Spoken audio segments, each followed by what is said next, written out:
बिस्मिल्लाहिर्रहमानिर्रहीम। अस्सलाम वालेकुम। प्रोग्राम मुकाबले में मेरे और आमिन मतीन साहब की तरफ से देखने वालों को हम खुश आमदीद कहेंगे। आइन सुप्रीम कोर्ट की दहलीज पर एक सवाली की तरह है। पाकिस्तानी तारीख का ये एक निहायत अहम मुकदमा है। सूबाई असम्बलियों के इंतखाबात पर आज खुद नोटिस केस का फैसला कल यानी कि बरोज बुध को सुप्रीम कोर्ट ऑफ पाकिस्तान की जानिब से सुनाया जाएगा। इसके ऊपर तो हम तफसील से बात करेंगे, मगर इसके साथ साथ इमरान खान साहब के ऊपर मुकदमात की भरमार है। मगर हम कप्तान को देखें तो वो भी सामना करने को तैयार है। एक ही वक्त में कई पेशियां हैं, जमानतें भी मंजूर हो चुकी हैं, मगर सवाल ये है कि ये सिलसिला कहीं पर रुकेगा या फिर ये बात अब बहुत आगे तक जा चुकी है। और इसके साथ साथ पाकिस्तानियों की हम जानते हैं कि वाहिद तफरीक क्रिकेट है। ऑनलाइन बैटिंग का बाजार भी गर्म है। पाकिस्तान क्रिकेट बोर्ड आखिर क्या कर रहा है, इस सवाल के ऊपर भी तफसील से बहस होगी। आमिर साहब, चलिए कल इंशाअल्लाह ताला मुअज़्ज़ज़ जजेस की तरफ से, चीफ जस्टिस की तरफ से ये वाज़े कर दिया गया कि कल इंतखाबात सूबाई असम्बलियों के बारे फैसला सुनाया जाएगा। मेरा सवाल ये है कि अगर इलेक्शन करने का हुक्म दे दिया जाता है मुअज़्ज़ज़ अदलिया की तरफ से, मगर इलेक्शन कमीशन की तैयारी को अभी वक्त दरकार होगा, तो फिर से कोई क्राइसिस उठ जाएगा, इलेक्शन हो पाएंगे नहीं हो पाएंगे, ये सवाल अब कल के ऊपर खड़ा है। ये बहुत ही अहम सवाल है आपका। मुझे बड़ी तकलीफ़ हो रही है कि हम ये बातें कर रहे हैं। वो इसलिए कि पूरे मुल्क में इस वक्त हर घर में एक कोहराम मचा हुआ है, एक हिजान है, एक तो सियासी क्राइसिस है। मगर ये जो वो सुन रहे हैं कि LPG का जो घर के सिलेंडर है वो 136 रुपये से 44 रुपये महंगा हो गया है। LPG जो है वो 11 रुपये 8 किलो के घर सिलेंडर की नई कीमत अब 3,277 रुपये हो गई है। और जी, और 11 रुपये 56 पैसे जो है ना फी किलो LPG बढ़ गई है। और हमें ये आज की खबर है कि जो पेट्रोल है वो 9 रुपये 9 रुपये 90 पैसे से लेके 14 रुपये 24 पैसे तक जो है लेस दैन 3 यूनिट जो गरीब लोग हैं उनके लिए, क्योंकि 8 महीने के उसमें जाएगा। मगर मज़ीद ये जो है ना बढ़ने जा रहा है। ये साथ में पेट्रोल, गैस, बिजली, हर चीज़ महंगी होती जा रही है। और रमज़ान सर पे है और खाने पीने की अशिया या नापैद हैं या बहुत महंगी हैं। तो हमें असूली तौर पर ये डिस्कस करना चाहिए। मगर इस शहर में, पूरे पाकिस्तान में गिरफ्तारी वगैरह जा रही है। मगर आज जो इस्लामाबाद की सूरत हाल थी, इस्लाम अमन का पैगाम देता है और इस्लामाबाद का मतलब है कि अमन का गहवारा। इस्लामाबाद द ब्यूटीफुल, आज इस्लामाबाद द अगलीस्ट था। ये आज सारा दिन चारों तरफ जो मुनाज़िर दिखा रहे हैं हमारे प्रोड्यूसर साहब कि पुलिस कचहरे टू गिरफ्तारियां, लाठियां तोड़ फोड़ जो है ना, सारा दिन यही खेल होता रहा। और जो इमरान खान के 4 केसेस थे वो एक अदालत से दूसरी में जा रहे हैं, दूसरी से तीसरी में जा रहे हैं, चौथी में जा रहे हैं। और कि जी वो सारा दिन लोग बैठे हुए हैं कि जी अभी गिरफ्तारी होगी नहीं होगी। बीच में एक खबर चला दी गई कि गवर्नमेंट ने कहा है कि बीच में एक खुदकश बमबार हो सकता है, तो लोग यहाँ पे इकट्ठे ना हो। अब डर जाता है बंदा कि बच्चों को, फैमिलीज अगर कोई बाहर हैं या किसी की हैं, और एम्बुलेंस रुकी रही, ट्रैफिक फंसी रही, तो बिल्कुल आज जैम था इस्लामाबाद सारा। मगर उससे ज़्यादा इस पर भी बात करते हैं। मगर सबसे इम्पॉर्टेंट केस ऑफ कोर्स जो है सारे हिजान की जो वजह है वो इस वक्त पाकिस्तान में हर चीज़ रुकी हुई है, तातुल आया हुआ है। वो सुप्रीम कोर्ट के अंदर ये जो फैसला आना है कल, और जिस तरह आपने कहा कि क्या है उसके बुनियादी जो फैसला अब कोई नज़र आ रहा है बड़े उसमें कि पहले भी कोई मोतबर वकील या कोई मोतबर दानिश्वर ये नहीं कह रहा था कि 90 दिन के इलेक्शंस के मतलब कोई इबहम है। मगर अब सिर्फ 2-3 चीज़ें देखने वाली हैं। एक ये कि ये अनाउंसमेंट किसने करनी थी। क्या ये सदर पाकिस्तान ने जो उन्होंने कर दी हुई है उनके ही उस पर रहेगा? वैसे वहाँ से उनके सुभान अकरम राजा साहब ने उनका जो KP के अंदर जो फैसला था उसको शायद वापस ले लिया है, क्योंकि उन्होंने असम्बलियाँ तहलील कर दी थी और उनका केस पंजाब से डिफरेंट है। या ये इलेक्शन कमीशन की जिम्मेदारी थी और उनसे क्या क्या लैप्सेस हुए, क्या क्या गलतियाँ हुई, क्या या गवर्नर साहब को ये कहा जाएगा कि जनाब आप अनाउंस करें। और दूसरा ये देखा जाएगा कि क्योंकि ये इसमें सिर्फ इलेक्शन करवाना ही नहीं, फेयर एंड फ्री इलेक्शन करवाना भी ज़रूरी है, तो तंबीह की जाएगी, वार्निंग दी जाएगी, इंस्ट्रक्शंस दी जाएंगी। पंजाब गवर्नमेंट को भी क्या कहा जाएगा कि जो निगरान गवर्नमेंट है क्या वो भी अपने उससे मैं माजरत चाहती हूँ, मैं चाहूंगी कि आप कंटिन्यू करें, मगर मुझे वेलकम करने दीजिए। इस वक्त तहरीक इंसाफ के सीनियर रहनुमा फवाद चौधरी साहब ने हमें ज्वाइन किया। Thank you so much Fawad Chaudhry साहब। मैं बड़ा शुक्रगुजार हूँ कि ये मुझसे ज़्यादा अच्छा, क्योंकि ये सियासतदान तो हैं ही हैं, ये वकील भी हैं और ये वहाँ मौजूद भी थे, तो ये हमें बेहतर जवाब दे सकते हैं। फवाद चौधरी साहब, मैंने आपसे शुरू करना था कि मोरलेस 90 दिन के अंदर तो ज़्यादा बहाम नहीं लगता कि ज़्यादा कोई उसके मुतालिक इख्तलाफ रह गया है कि होने चाहिए इलेक्शन के नहीं। अब ये ज़्यादा बहस हो गई है कि इसका ऐलान जो है किसको करना था, सदर को, इलेक्शन कमीशन को या गवर्नर को। तो आपको क्या लगता है अदालत का झुकाव किस तरफ जा रहा है?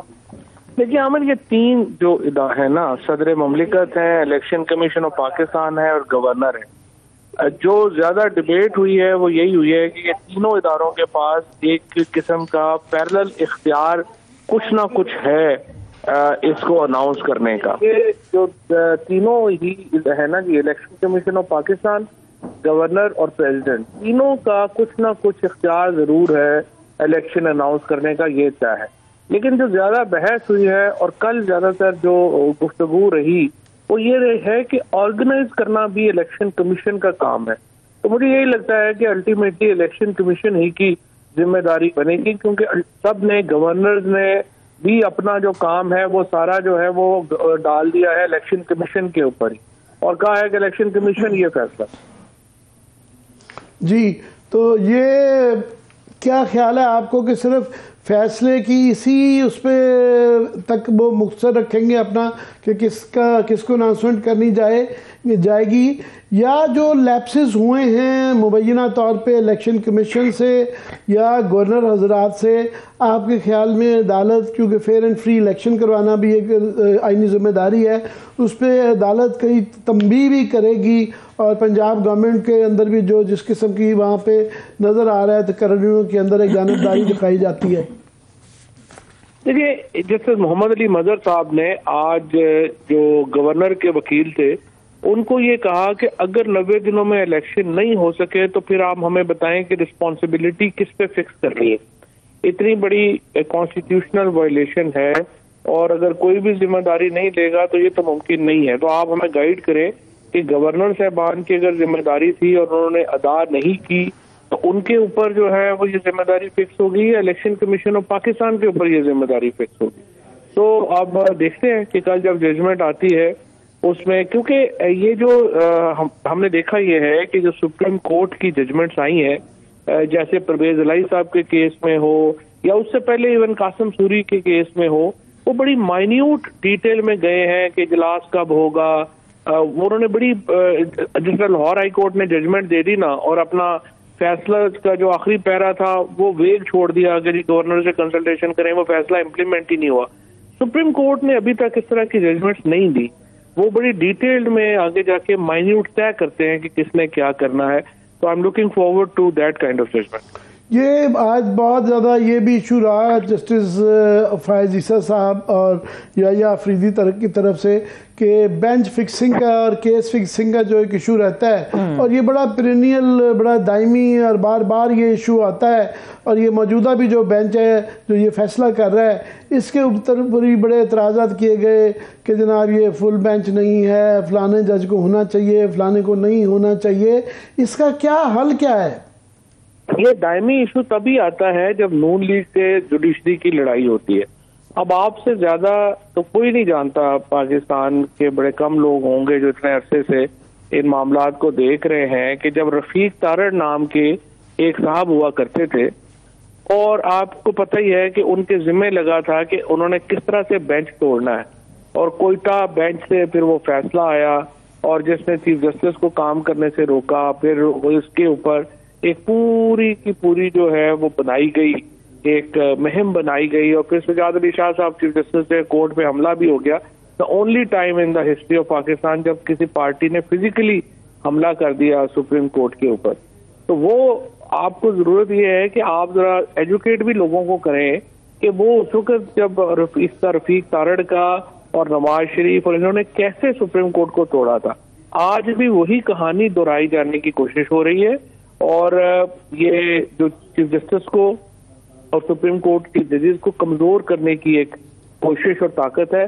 मैंने आज भी ये कहा है कि जजेस का काम है ही नहीं कि वो इसमें कुछ मीडिया ग्रुप्स के सहाफियों के आगे लग के तो ये सारा अपने आप को, अपनी डर्टी लॉन्ड्री जो है वो पब्लिक में धोएं, वो अपने मामलात को तय कर लें, कोई इतने बड़े प्रॉब्लम नहीं है। बेंच फिक्सिंग बहरहाल चीफ जस्टिस का इख्तियार है और यही एक इख्तियार है चीफ जस्टिस का, इसको आप वापस नहीं ले सकते। बड़ी बदकिस्मती की बात है कि बार काउंसिल्स के दरमियान बहुत ज़्यादा सियासत आ गई है और वहाँ खुलेआम सबको पता होता है कौन सी बार का रुझान किस तरफ है। ओपनली इस तरह सियासी बुनियादों के ऊपर ये इलेक्शन लड़े जाते हैं जिससे उनका बेंच और बार का जो रोल है, तवाज़ुन है, वो ख़राब होता है। मगर मुझे याद पड़ता है चौधरी साहब कि ये जुडिशल रिफॉर्म्स की भी जो कमेटी बनाई गई थी, उन्होंने भी तजवीज़ की थी कि इसका परमानेंट हल निकाला जाए। एक ज़माने में वो याद है सेनेट से भी तजवीज़ आई थी कि जनाब इसको आप कानून बना दें, रूल्स एंड रेगुलेशन से निकाल के कानून बना दें। तो मगर सुप्रीम कोर्ट ने वहाँ से जो जवाब दिया था वो इफ्स एंड बट्स में उसको तकरीबन स्टॉल कर दिया था। तो आपका ख्याल है, होता ये है कि जो भी जज पहले बात करते हैं, जो ही चीफ जस्टिस बनते हैं, तो वो अपने इस इख्तियार को खोना नहीं चाहते। हाँ, ये देखिए इसमें कुछ ना प्रैक्टिकल भी इश्यूज जो हैं वो हायल है। वो स्पेशली हाई कोर्ट लेवल के ऊपर अगर एक जजेस जो है वो कुछ होते हैं जो लेड बैक हैं, जो काम ही नहीं करते, कुछ जजेस हैं जो अच्छा काम कर रहे होते हैं, तो चीफ जस्टिस की कोशिश होती है कि उन जजेस को ज्यादा काम भेजा जाए। और अगर हम इसको एक स्ट्रिक्टो सेंसो एक बिल्कुल चीफ जस्टिस का इख्तियार खत्म कर दें, उसके फिर अपने प्रॉब्लम्स हैं। बहरहाल ये एक बहस है जो मैं आपसे एग्री हूँ कि इसको सेटल डाउन होना चाहिए और ये जुडिशरी को खुद ही करना चाहिए। कुछ काम जैसे पार्लियामेंट को बहुत सारे काम, मैंने कल इनको परवेज अशरफ साहब को कहा कि देखिए अब हर काम के लिए हमें अदालत में जाना पड़ता है। अब अगर आप इस हाई कोर्ट का फैसला है, आप हमारे लोगों को नहीं करेंगे कबूल, हमें आपके खिलाफ तो ही अदालत में जाना पड़ेगा। तो आप खुद भी तो कुछ ख्याल करें। इसी तरह से जजेस को भी खुद भी कुछ ख्याल करना है और ये मामला जो है उनको खुद बैठ के तय करना। ये कल भी ये बहस रही और आज नून लीग की तरफ से एक दो ट्वीट्स भी आई कि जी हमें पहले सबसे ज़्यादा तो चैलेंज इसको करना चाहिए था कि 184(3) आज खुद उसके ज़रिए ये लिया ही नहीं जा सकता था केस, और वो अपने ही उस पर वकला के ऊपर नाला थे कि उन्होंने इसको टेकअप ज़्यादा नहीं किया। देखें उस पर इतना लॉ जो है वो लेट डाउन है 184(3) में, स्पेशली ये इफ्तिखार चौधरी के बाद, कि वो तो बिल्कुल उसमें तो कोई बड़ा मुश्किल था उनके वकील के लिए। I must say attorney general जो शहजाद इलाही जो है अच्छे वकील हैं, लेकिन आज तो वो बिल्कुल बेबस थे, उनको समझ ही नहीं आ रही थी कि उन्होंने केस का जवाब क्या देना है। और इसी तरह से फारूक नाइक बड़े सीनियर लॉयर हैं, बड़े सीजनड आदमी हैं, बेबस थे वो सुप्रीम कोर्ट के जजेस की क्वेरीज के आगे। उनको समझ नहीं आ रहा था कि आखिर उन्होंने केस बनाना क्या है। क्योंकि देखिए ना, एक तरफ ये पीपल्स पार्टी और नून लीग खुल के ये कहना भी नहीं चाहती कि हम इलेक्शन नहीं कराना चाहते, और दूसरी तरफ कराना भी नहीं चाहते। ये जो कंफ्यूजन है जिसमें इतना नैरो पाथ पे वो वकीलों को चलाना चाहते थे, तो जाहिर है उनकी मुश्किलात तो उनको आनी थी। या वो खुल के कहते थे हम नहीं आइन को मानते और हमने मार्शल लॉ के जरिए जो है वो हुकूमत करनी है, तो फिर भी चले जी वो कुछ कह होता। और लेकिन दरमियान में आप कैसे चलाएंगे? वकील के पास केस होगा तो आगे चलेगा। चौधरी साहब, ये इसमें तो कोई शक नहीं है कि वो खुला इस बात का इजहार भी करते रहे हैं कि वो किसी हीले बहाने से किसी तरीके से भी वो नहीं चाहते हैं कि इलेक्शन हो। जब नीयत आपकी ख़राब होती है तो फिर आप तरीके भी निकाल लेते हैं। मरियम बीबी तो कल उन्होंने वैसे जो जलसे में भी कहा कि जब तक नवाज शरीफ वापस नहीं आते या जब तक पैनामा क्लियर नहीं होता और जब तक इमरान खान की 200 पेशियां नहीं होती, बाय द वे 4 आज पेशियां भी हो गई, तो ये इलेक्शन नहीं होंगे। आपके ख्याल में अभी कोई और आप ये फैसला आने के बाद भी कोई ऐसी रुकावट है जो कि डाली जा सकती है? देखिए बात यह है कि ये तो मरियम नवाज की अमकाना बातें हैं ना। असूलन इस तरह तो फिर नवाज शरीफ ने इक्वलिटी करनी है तो कल कोई ये भी कह देगा कि नहीं नवाज शरीफ की तारीख में पहले गोलियां मारे फिर इक्वलिटी होगी, तो ये तो बेवकूफाना बातें हैं। इस तरह की नहीं होता। आइडियली तो ये है कि पॉलिटिकल पार्टीज बैठे और बड़े इश्यूज के ऊपर जो है वो एस्टेब्लिशमेंट और पॉलिटिकल पार्टीज एक दूसरे को स्पेस दें। यूँ लगता है किसी को फिक्र ही नहीं है और बिजनेस एज यूजुअल चल रहा है। कल ही आपने देखा है जो फॉरेन ट्रिप्स के आपके सामने फिगर्स आए हैं, अभी बिलावल भुट्टो का उसमें छुपा लिया उन्होंने, उनका ट्रिप का खर्चा ही नहीं दिया। तो बस यूँ लग रहा है कि पूरी हुकूमत से बैरूनी दौरों के लिए बनी है। फवाद चौधरी साहब, मैं आज मोहसिन शाहनवाज रांझा साहब को सुन रही थी। अब चूंकि एक्सपेक्टेड है कि कल सुप्रीम कोर्ट ऑफ पाकिस्तान की तरफ से इलेक्शन के हवाले से कोई एक फैसला आने वाला है। रांझा साहब फरमा रहे थे कि आइन के अंदर ये वाज़े तौर पर दर्ज है कि 90 दिन ना सही, लेकिन अगर आप आइन के मुताबिक कोई काम नहीं कर पा रहे, कोई रुकावट है, जैसे दहशतगर्दी के हवाले से ये लोग बात कर रहे हैं या इलेक्शन कमीशन की तैयारियों के इंतजामी मामलात के ऊपर बात कर रहे हैं, अगर आप वक्त के बाद भी वो काम सरंजाम देते हैं तो वो गैर आइनी नहीं होता। अगर ऐसा है तो क्या आइन के अंदर कोई टाइम बार है, कोई मुद्दत मुतय्यन है कि इतना वक्त होगा उसके बाद वो गैर आइनी तस्वुर होगा? देखिए ना, ये तो सेक्शन आर्टिकल 254 को वो रेफर कर रहे हैं जो जनरल प्रोविजन है, लेकिन यहाँ पर आर्टिकल 224 तो जो है वो ना सिर्फ स्पेसिफिक है बल्कि डबल मैंडेटरी है। उसमें उन्होंने कहा है कि शेल हेल्ड और with in 90 days, time limit भी दी है और शेल भी जो है वो यूज किया हुआ है। और दूसरी बात यह है, मैं मोहसिन जो है वो भी मेरा दोस्त है, और लेकिन मैं ये कहूँगा किसी भी सियासी बंदे को ये एडुकेट करना कि इलेक्शन 90 दिनों के आगे भी चले जाए कोई मसला नहीं है, कुछ भी हो जाए कोई मसला नहीं है, ये बड़ा खतरनाक आर्गूमेंट है। मैंने आज सुप्रीम कोर्ट में भी यही बात कही। एक दफा 90 दिन से आगे आप चले जाएं और कहेंगे नहीं जी सुप्रीम कोर्ट या इलेक्शन कमीशन करा सकता है, ये फिर मुल्क में इलेक्शन ही नहीं होने आएगा। हर हुकूमत आके जो आज इन्होंने जो रीजंस दिए हैं, आप देखें ना, 1000 अरब रुपया फेडरल गवर्नमेंट मंथली खर्च करती है, ये बजट है फेडरल गवर्नमेंट का। 60 अरब रुपया ये कह रहे हैं इलेक्शन कमीशन हमें दे दें, वो कह रहे हैं हमारे पास नहीं है। PSL पूरे मुल्क में हो रहा है, उसके लिए सिक्योरिटी है, वो कह रहे हैं इसके लिए हमारे पास सिक्योरिटी नहीं है। पूरे मुल्क में इन्होंने इस्तीफे कबूल करा के नेशनल असेंबली के इलेक्शन करवाने जा रहे हैं, वो उसके ऊपर कोई प्रॉब्लम नहीं है, इसके लिए कहते हैं पैसे नहीं है। तो इस तरह के अगर आप बोधे किस्म के एक्सक्यूजेस बनाएंगे, ये आपकी लेगेसी होती है। आप पॉलिटिकल पार्टीज, ये वक्त तो आता है चला जाता है, कल ये सारे आर्गुमेंट्स आपके खिलाफ आएंगे। तो वो चीज करनी चाहिए, होनी चाहिए जो आपके लॉन्ग टर्म पॉलिसीज के साथ साथ चले।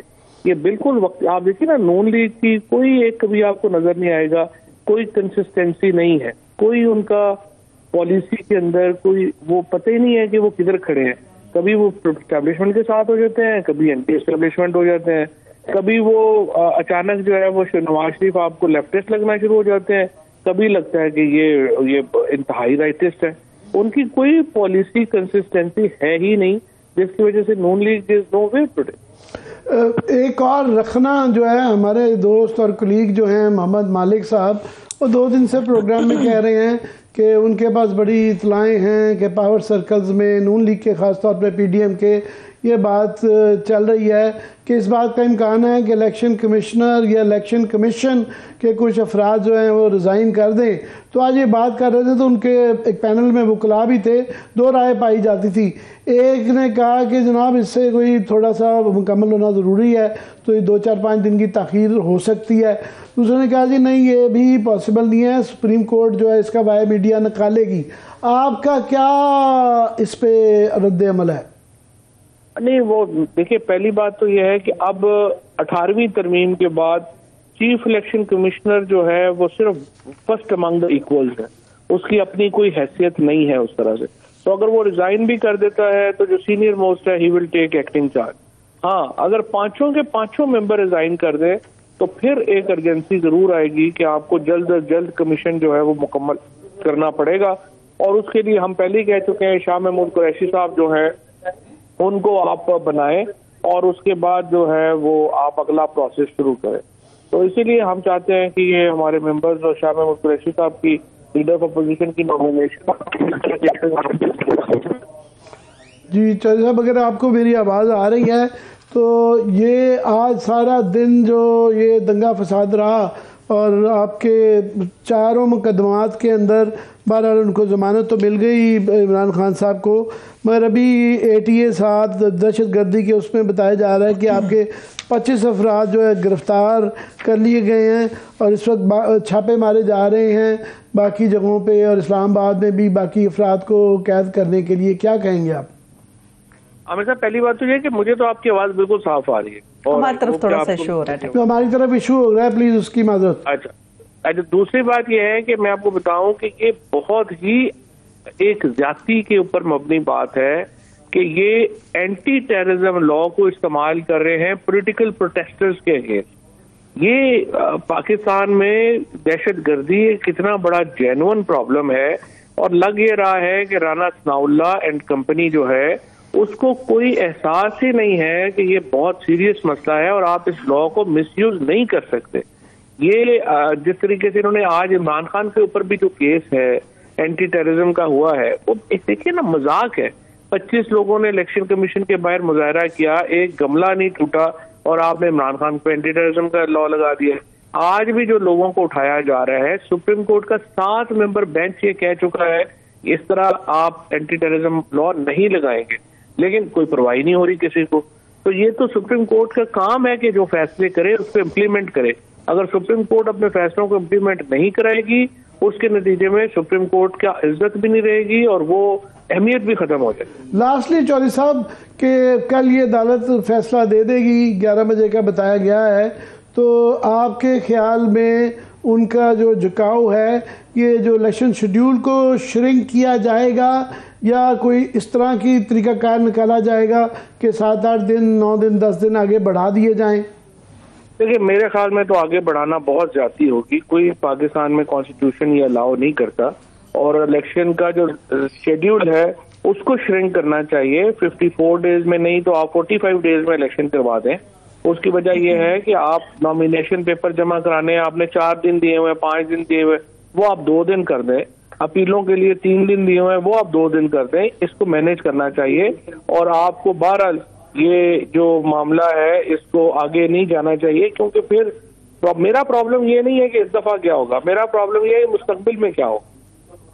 सही है, ठीक है। बेहद शुक्रिया फवाद चौधरी साहब हमारे साथ मौजूद थे। बड़ी अच्छी बात उन्होंने की कि मुस्तकबिल कैसा होगा, ये सिलसिला कहीं रुकना चाहिए। जब हम ब्रेक से वापस आएंगे तो इमरान खान साहब के मुकदमात के हवाले से और ये जो मुकदमात दर्ज हो रहे हैं, क्या यही पर सिलसिला रहेगा, ये दूर दराज तक भी फैल सकता है। ब्रेक से वापस आके बात करेंगे, हमारे साथ रहिए।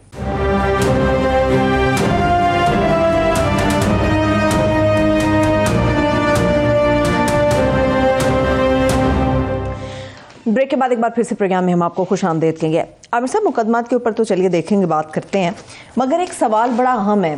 वो ये बात की जा रही है कि हम हमेशा इलेक्शन की तारीख के साथ आप, मैं और बड़े लोग ये बात करें कि फेयर एंड फ्री इलेक्शन होना चाहिए।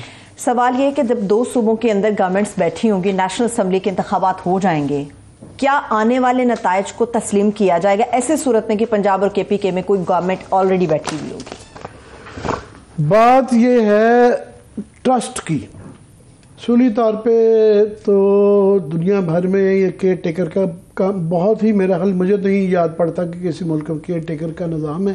ये पब्लिक का प्रेशर होता है, अदारे स्ट्रांग होते हैं, और हमारे यहाँ भी केयर टेकर सारी उम्र से नहीं है, हमेशा से, ये भी बात की बात है। तो वो कोई इंडिया में जो है सबसे बड़ी डेमोक्रेसी माना जाता है उनको, तो उनके यहाँ वही गवर्नमेंट रहती है, मगर इलेक्शन कमीशन इतना स्ट्रांग है जिसकी वजह से वो उन्होंने लास्ट टाइम मोदी साहब को मना कर दिया था कि फलानी स्टेट में आप घुस नहीं सकते। तो अगर ये इलेक्शन कमीशन ये गैर जानिबदार हो और अपने इख्तियारात को इस्तेमाल करे तो ये मसला होगा ही नहीं, पहली बात। दूसरा ये है कि ये आइन और कानून में नहीं है एक दिन का होने का, तो क्योंकि हमारे यहाँ ये एक रवायतन इस तरीके से ही होता रहा, 1-2 दफ़ा बस हुआ है 77 में, तो 3 दिन के फासले से हुआ, जनरली इकट्ठा होता रहा है, तो लोगों को आदत पड़ गई है, सूनर और लेटर ये होना था। मगर यहाँ पे एक नून लीग PDM के लिए एक बहुत बड़ा इशू आ गया है कि अगर ये इलेक्शन अब हो जाते हैं तो उनके पास ये पहले चॉइस थी कि वो भी अपना नेशनल असम्बली तहलील करके इकट्ठी करवा लेते।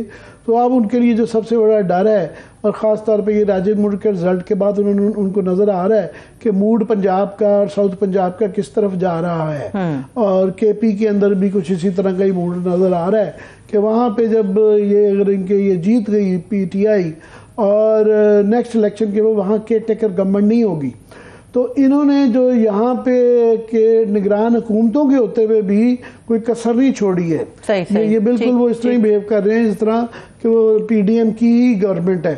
तो वो उनको डर है फिर कि ये रिपीट होगी। हालांकि इलेक्शन कमीशन के पास पहले भी आज भी इख्तियार है, बाद में भी इख्तियार होगा कि वो गवर्नमेंट के ऊपर रोक सकते हैं कि आप ये ना करें या वो करें, मगर उससे बहरहाल दो सूबों में जीतने से एक तो साइकोलॉजिकल नफसियाती असर पड़ेगा। लोगों को पता है यार गवर्नमेंट इसकी आनी है, तो आपकी ब्यूरोक्रेसी और आपकी जो शराफिया है, आपके जो पोटेंशियल पॉलिटिशियंस है, हर कोई पीटीआई टिकट चाहेगा और उन्हें पता है यार ये हुकूमत में आए, इनसे ज़्यादा बना के रखें। तो एक तो नफसियाती तौर पे फ़र्क पड़ता है, दूसरा इंतज़ामी तौर पे फ़र्क पड़ता है। ज़ाहिर है आपके पास जब आपकी गवर्नमेंट है और आपके पास अपने सूबे और केयरटेकर गवर्नमेंट भी नहीं है, तो उससे एक बहुत बड़ा फ़र्क पड़ता है। तो ये एक बहुत बड़ा मकबस है, उनकी जान जाती है। तीसरी ये है कि वो अभी इसलिए नहीं कर पाना चाह रहे थे, वो चाह रहे थे ये सिस्टम चलता रहे क्योंकि वो अपने नैब की तरामीम का केस वो चाह रहे थे ख़त्म हो जाए, बाकी केसेस ख़त्म हो जाएं और उनका जो ये सारा एजेंडा था ये पूरा हो जाए। तो वो इसीलिए मरीम बीबी ने खुल के कहा ना कि इलेक्शन नहीं होंगे जब तक जो है नवाज शरीफ वापस नहीं आएगा, नवाज शरीफ वापस नहीं आएगा, पैनामा क्लियर नहीं होगा, पैनामा को केस को अनडू किया जाएगा, पता नहीं कैसे वो किया जाएगा। और साथ में उन्होंने कहा जी इमरान खान के जाना 200 पेशियां करवानी है। हाँ। तो अभी कोई मेरा ख्याल बेचारे की 10-20-30 तो हो गई हैं, तो लगता है 200 पेशियां पता नहीं किस स्पीड से, रोज की 4 की स्पीड से करें तो मेरा ख्याल 50 दिन तो लग ही जाएगा, एक महीने के अंदर गुजर जाएगी। मेरा ख्याल वो यहाँ पे अब क्या करें, तलखीद नहीं आ गई है सियासत में कि इनकी तरफ से भी काफ़ी ज़्यादतियाँ हुई हैं। कुछ तो बिल्कुल जेन्युइन केसेस थे, बल्कि ज़्यादतियाँ करके इन्होंने ये ज़्यादती की कि उनके जो जायज़ केसेस थे उनके ऊपर भी उंगली उठनी शुरू हो गई। ख़ास तौर पे नैब ने कई गलत मुकदमात किए, राना सनाउल्लाह वाला जिस तरह गलत मुकदमा था, बिल्कुल नहीं करना चाहिए था। तो ये एक है, मगर ये लगता नहीं है कि इसके बाद ये रुक पाएगा। कल जो फैसला आ रहा है 90 दिन के अंदर तो लंबा ही वो आ रहा है, और मेरे नहीं ख्याल है ये छोटी मोटी ये रुकावट बना के अपने आप सियासी नुकसान भी करेंगे। एक तो डिले होगी इनकी, दूसरा ये नज़र आ रहा है, पहले नज़र आ रहा है कि इलेक्शन से दौड़ रहे हैं, तीसरा ये है कि इस तरह की सारी चीज़ें करने से पब्लिक के ऊपर अच्छा असर नहीं पड़ता। जो मजलूम पार्टी होती है पाकिस्तान में, जो मज़ामती पार्टी होती है, लोग उसकी तरफ जाते हैं। अगर ये बड़ा दिल दिखाएं, और जिस तरह मरियम बीबी जब इनको जेल भेजा गया था तो एक बहुत इनके लिए हमदर्दी की लहर आई थी। उसके बाद उन्होंने मज़ामत जो की, वोट को इज्जत दो। तो अभी जितना वो उनके लैब में जाएंगे तो वो काफ़ी एक जो तबका जो कि नहीं इस चीज़ को पसंद करता, इनके सियासी तौर पे मज़ीद इंतखाबी नुकसान होने। एक और बड़ा हम सवाल है आमिर साहब, मौजूदा हालात के अंदर 2 सूबाई असम्बलियों के बारे में सुप्रीम कोर्ट जो भी फैसला देती है, आपको लगता है कि वो यहीं तक महदूद रहेगा, या फिर आपको लगता है कि मुस्तकबिल में कोई रिवायत पड़ जाएगी कि ऐसी सूरत हाल में यही फैसला होता है? नहीं, ये तो क्या जाहिर है सब जुडिस है, कल फैसला जब आएगा वही है, मगर जो बुरे फैसले होते हैं हमेशा वो एक मिसाल बन जाता है और उसके बाद फिर वो तवातुर के साथ होते हैं। तो एक दफ़ा ये अगर ये मैं जो कि अब तमाम ही पाकिस्तान के मोहतबर वकला कह रहे हैं कि ये आइन शिकनी होगी, 90 दिन से आगे चला जाए, ये मेरा सिर्फ नहीं है और अदालत का झुकाव भी इस तरफ ही लगता है। जिस तरह कई फैसले हुए हैं जिनके वो क्वेश्चनेबल हैं, शायद उनके ऊपर दोबारा रिविज़न करने की ज़रूरत है। फॉर एग्ज़ाम्पल मेरे ज़ाती ख्याल में, और बेताशा एक बहुत बड़ा तबका है जिसके ख्याल में ये जो फैसला आया कि आप ठीक है आपने जो लोटे बनते हैं उनको आप डिस्क्वालीफाई तो करें, मगर उनका वोट ना गिनने पे लोगों को, हालांकि अदालत की सो ख्वाहिश थी कि इसके ऊपर ज़रा सख्त इक़दाम किया जाए क्योंकि बड़ा ही वो ओपनली किया जा रहा था, तो ये रिवाइज़ करने की ज़रूरत है। फिर इस पर भी बहस रहती है कि ये हमेशा के लिए नाअहली जो है ये भी एक इस पे भी बहस रहती है क्या ये होनी चाहिए। फिर 184(3) है, इसको भी क्लियर हो जाना चाहिए कि जनाब इन चीज़ों को तय हो जाना चाहिए कि ये कब लगना चाहिए। बेंच मेकिंग के ऊपर जो है, केस फिक्सिंग के ऊपर के कैसे तरीक़ेकार, ये मेरा ख्याल काफ़ी सारी इन चीज़ों का जुडिशल रिफॉर्म के अंदर बात हुई थी, उस पर इम्प्लीमेंट कर दें। अच्छा ठीक है, हामिद खान साहब के साथ आमिर साहब हमारी लाइन ड्रॉप हो गई है, तो मेरा ख्याल है अभी ब्रेक की तरफ चलें, वापस ब्रेक लेके मेरा ख्याल अभी कानून बढ़ा गया। कानून के अलावा और एक मसला भी है, लोग जो है इस वक्त वैसे बाय द वे बहुत बड़ा तबका जो है वो आपकी मेरी बातें नहीं सुन रहा, वो क्रिकेट के मैच देख रहा है। क्रिकेट जो पाकिस्तान में जो है खेल नहीं है, ये एक पैशन है, तो क्रिकेट की बात करते हैं। क्रिकेट की बात करते हैं इसी टीजर के साथ। मैं एक ब्रेक की तरफ जा रही हूँ, स्टे विद अस।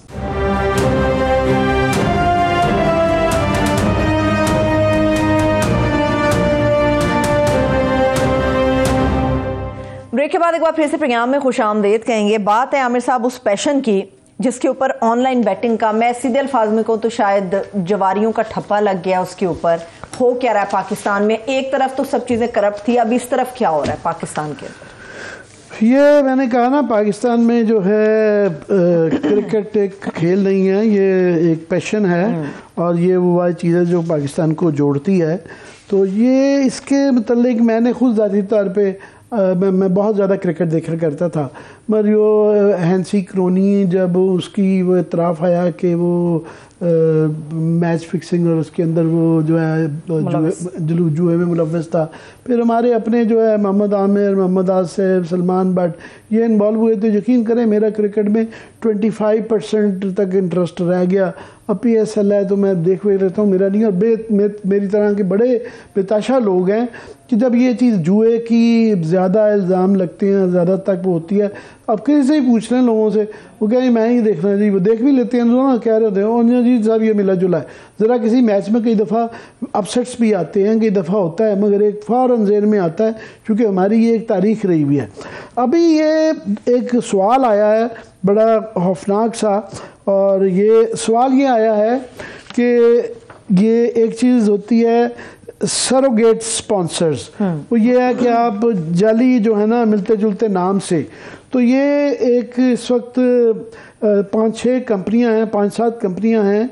ये PSL खुद भी, उन PSL की भी स्पॉन्सर्स हैं, और ये बाकी 4 के करीब जो है ना फ्रेंचाइजीज की भी हैं। अच्छा, 4 के फ्रेंचाइजीज की भी हैं। और पहले ये तरीक़ाकार था कि ये जो है बिल्कुल खुलेआम जो है उसमें जुए के नाम से ना, ये फॉर एग्ज़ाम्पल एक दफ़ा बेट, मतलब वो जुए की कंपनी है, एक X1X बेट, दफ़ा बेट से ना वो दफ़ा न्यूज़ हो गई है, और IX बेट जो है वो IX बेट स्ट्रॉन्ग, वो जो स्पोर्टिंग लाइंस में कन्वर्ट हो गई है, वही मिलते जुलते नाम है, चेंज कर दिए हैं। इस तरह ही एक वुल्फ 777 है, वो विल्स 777 न्यूज़ के नाम से आ गई है। अच्छा। और ये मेरा टेबल पे दिखाया जा रहा है, तारीखें भी दी जा रही हैं सारी, कि ये मेल बैट जो है वो मेल बैट कर दिया उन्होंने। इसी तरह वो जो बाजी थी वो अब बी स्पोर्ट्स कर दिया है। तो ये एक जो है, और इसके ऊपर जो सबसे बड़ा वो है कि काफ़ी सारे लोगोस भी जो है ना हमारे इस वक्त जो फ्रेंचाइजेस की वर्दी हैं उनकी, ये PSL के भी ये स्पॉन्सर्स हैं, फ्रेंचाइजेस के भी स्पॉन्सर्स हैं, और उनके यूनिफॉर्म में और मुख्तलिफ जगहों पे ये इनके लोगोस नज़र आते हैं। तो ये इसका क्या तरीक़ाकार है, ये अकमल खान जो हैं हमारे प्रोड्यूसर, इन्होंने इस पर बहुत रिसर्च की हुई है, ये बेहतर समझाएंगे। अकमल ज़रा इस पर रोशनी डालें कि ये जुआ कैसे खेला जाता है और ये क्या मज़ीद इसकी तफसीलात हैं। आमिर साहब, जब हम पाकिस्तान स्पोर्ट्स लीग जो ये हमारे यहाँ क्रिकेट का बड़ा एक जो है इवेंट है, इसके हवाले से बात करते हैं, तो इसमें स्पॉन्सर मुख्तलिफ जो है, पहले तो कंपनीज, फिर मशरूबात बनाने वाली कंपनीज, फिर हबीब बैंक, ये लोग स्पॉन्सर करते थे। अभी लास्ट ईयर से हुआ यह है कि अजीबो गरीब नामों वाली कुछ कंपनियों ने जो है ना स्पॉन्सर करना शुरू कर दिया, तो लोगों को खटका हुआ। लास्ट ईयर भी जो है इस पे एतराज़ात उठे थे कि ये दफ़ा न्यूज़, जिसको दाफा न्यूज़ गालबन वो बोलते हैं, प्रोनाउंस करते हैं, ये कहाँ से कंपनी आ गई। जब इसकी डोमेन नेम रजिस्ट्रेशन को हमने चेक किया तो पता चला कि ये एक्चुअली एक बैटिंग साइट थी ऑनलाइन, जिस पे आप अकाउंट बना के आप जो है जुआ खेल सकते हैं। अब इंटरेस्टिंग बात यह है कि हमारे यहाँ इसहाक डार साहब, आप भी कहेंगे, व्यूअर भी सोचते होंगे कि बार बार इसहाक डार साहब कहाँ से आ जाते हैं। हमारे यहाँ आजकल सबसे बड़ा मसला ये है कि जी डॉलर्स नहीं हैं और मुल्क से डॉलर्स बाहर नहीं जाने चाहिए। इस वक्त सूरत हाल ये है कि ये जो बैटिंग साइट्स हैं जिनके एड्स चल रहे हैं इन सो कॉल्ड न्यूज़ वेबसाइट के ऊपर, जिस पे मैं डिटेल भी बता देता हूँ, मेरी आज पीसीबी वालों से भी बात हुई इस हवाले से, तो वो ये वेबसाइट्स जो हैं, बैटिंग साइट्स जो हैं, ये इजी पैसा और पाकिस्तानी बैंक से भी ऑनलाइन ट्रांजैक्शन वसूल कर रहे हैं। सो आप अगर देखें पाकिस्तान में जो टोटल रेवेन्यू है कैसीनो गेम्स पे और ये स्पोर्ट्स गेम्स पे, ये कोई 3.10 मिलियन है। ये स्टैटिस्टा एक कंपनी है, स्टैटिस्टिक्स प्रोवाइड करती है, वो उसका कहना है कि जी 3.10 मिलियन जो हैं सिर्फ ईयर 2022 में पाकिस्तान से बाहर गए, ये सिर्फ ये ऑनलाइन गैम्बलिंग में। अब आ जाते हैं कि पीसीबी के साथ मेरी क्या बात हुई। मैंने पीसीबी को आज कॉल की कि जी लास्ट ईयर भी ये डाफा न्यूज़ जो है इसके हवाले से कंट्रोवर्सी आई थी, तो आपने उस वक्त तो वजाहत कर दी थी कि वो एडवर्टीजमेंट दाफा न्यूज़ की वेबसाइट से जुए के हवाले से एडवर्टीजमेंट हटा दिए गए थे। लेकिन आज चलिए अकमल साहब, अभी क्लोजिंग का कहा जा रहा है, वक्त मेरे पास कम है, इंशाल्लाह ताला फिर इसके ऊपर बात करेंगे। आमिर साहब अभी मुझे क्लोजिंग की तरफ जाना है। चलिए बेहद शुक्रिया अकमल साहब का भी, आमिर साहब आपका शुक्रिया, देखने वालों को शुक्रिया, इजाज़त दीजिए, ख्याल रखिए, खुदा हाफिज।